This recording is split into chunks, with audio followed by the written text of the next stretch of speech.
उत्तर पुण्यामध्ये मुसळधार पाऊस पडतोय आणि त्याचा तडाखा कायम या भागाला बघायला मिळतो। भीमाशंकरकडे जाणारे सगळे प्रमुख मार्ग त्यामुळे बंद झालेले आहेत। आंबेगाव तालुक्यातील मंचर भीमाशंकर मार्ग, डिंभे पोखरी घाट परिसर मोठ्या प्रमाणामध्ये माती आणि दगड रस्त्यावर आली आहे, त्यामुळे वाहतूक या दोन्ही ठिकाणी पूर्णपणे बंद झालेली आहे। खेड तालुक्यातील गुंडाळवाडी पुलावरून पाणी वाहत आहे, त्यामुळे तो मार्गही बंद करण्यात आलेला आहे। त्यामुळे भीमाशंकर परिसराचा संपर्क तात्पुरता तुटलेला आहे। माळीण परिसरामध्ये दरड कोसळल्याने स्थानिकांमध्ये थोडी चिंता आहे।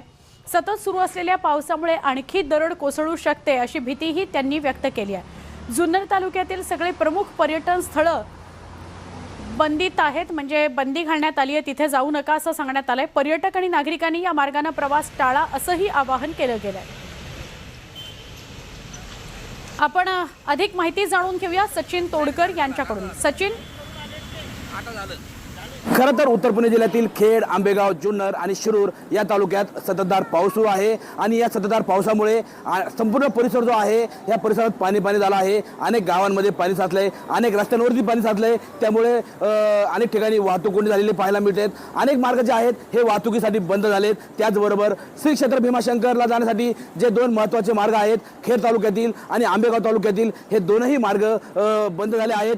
खेड तालुक्यातील गुंडाळवाडी येथे रस्त्याच्या पुलावरून पाणी आहे, त्यामुळे भीमाशंकरचा मार्ग बंद आहे। तर आंबेगाव तालुक्यातील डिंबे येथे रस्त्यावरती माती आणि दगड साचल्यामुळे, दगड वाहून आल्यामुळे भीमाशंकरचा मार्ग बंद आहे। त्याचबरोबर जुन्नर तालुक्यातील जे पर्यटन स्थळ आहे या पर्यटन स्थळावर जाण्यासाठी सुद्धा प्रशासनाने बंदी घातली आहे। आणि सगळ्यात महत्त्वाचं म्हणजे माळीण शहराच्या नजीक माळीण हे जे गाव आहे, माळीण गावाचा जो फाटा आहे या फाट्यावरती दरड कोसळली आहे आणि या दरड कोसळल्यामुळे तिथील जे रहिवासी आहेत यांच्यामध्ये भीतीचं वातावरण आहे। खरं तर 30 जुलै 2014 रोजी माळीणवरती दरड कोसळल्यामुळे झालेली दुर्घटना ही संपूर्ण राज्याने आणि देशाने पाहिली होती। या दुर्घटनेमध्ये 151हून अधिक नागरिकांनी आपले जीव गमावले होते आणि 10 वर्षानंतर माळीण वासियांमध्ये सुद्धा आता तीच जुनी आठवण पुन्हा एकदा ताजी झाली आहे। माळीण फाट्यावरती जी आहे दरड कोसळली आहे, दोन घराच्या शेजारी ही दरड कोसळली आहे। कोणतीही जीवितहानी झाल्याची माहिती मिळत नाहीये।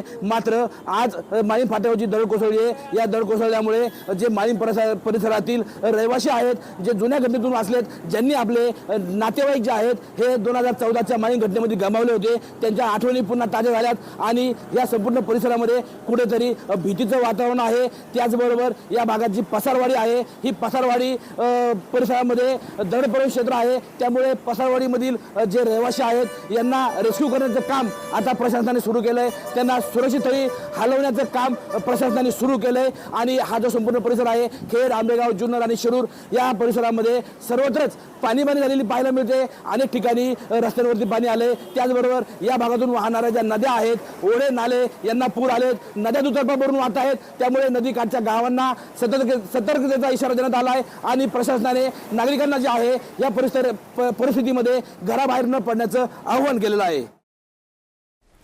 नक्की धन्यवाद माहिती दिल्याबद्दल।